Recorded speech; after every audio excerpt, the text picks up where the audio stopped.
আসন্ন বিধানসভা নির্বাচন চলছে জোর কদমে, প্রার্থীদের প্রচার, কিন্তু তার মাঝে আবারও সেই একই ছবি, ফের বিজেপি প্রচারে বাধা। গত উত্তরে বিজেপি প্রার্থীকে বাধা, তৃণমূলের বিরুদ্ধে বাধা দেওয়ার অভিযোগ।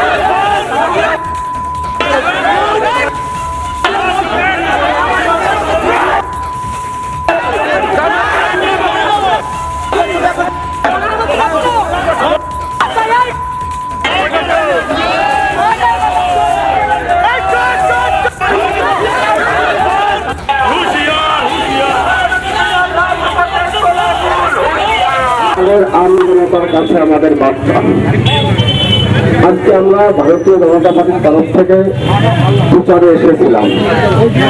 যেভাবে আমাদের উপরে আক্রমণ করা হলো পাপাই রেখার গুন্ডা বাহিনীর নেতৃত্বে, আমাদের 6 ছেলেকে প্রচন্ড পরিমাণে মারধর করা হয়েছে, তাদের কাছে মোবাইল ছিনতাই হয়েছে, সোনার তেল সেন্টারে টাকা ছিনতাই করেছে।